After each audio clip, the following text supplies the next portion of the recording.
പേടിയില്ലായിരുന്നു.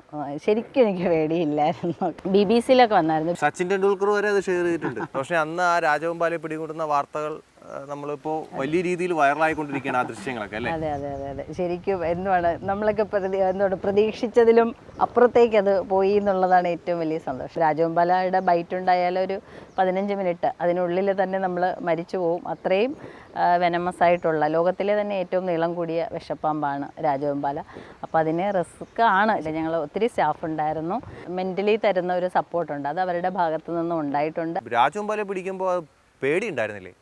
പേടിയില്ലായിരുന്നു. ശരിക്കും എനിക്ക് പേടിയില്ലായിരുന്നു. കള്ളമല്ല, സത്യമാണ്. അപ്പോൾ രാജവെമ്പാല ആദ്യമാണ് ഞാൻ കാണുന്നത് പോലും ആദ്യമായിട്ടാണ്. BBC-ലൊക്കെ വന്നായിരുന്നു. BBC Tamil, BBC English, BBC അറബിക്ക്, അങ്ങനെ ഒത്തിരി ഭാഷകളിൽ വന്നു. എനിക്ക് ഇന്ത്യയിൽ പല സ്റ്റേറ്റുകളിൽ നിന്നും കോൾസ് ഒത്തിരി വരാറുണ്ട്. അതിൽ ഏറ്റവും വലിയ സന്തോഷം ഒരു സ്ത്രീ അത് ചെയ്തത് കൊണ്ട് ആ ഒരു നമ്മുടെ സമൂഹം അല്ലെങ്കിൽ ലോകം അംഗീകരിച്ചു എന്നുള്ളതാണ് ഏറ്റവും വലിയ സന്തോഷം. സച്ചിൻ ടെണ്ടുൽക്കർ വരെ അത് ഷെയർ ചെയ്തിട്ടുണ്ട്.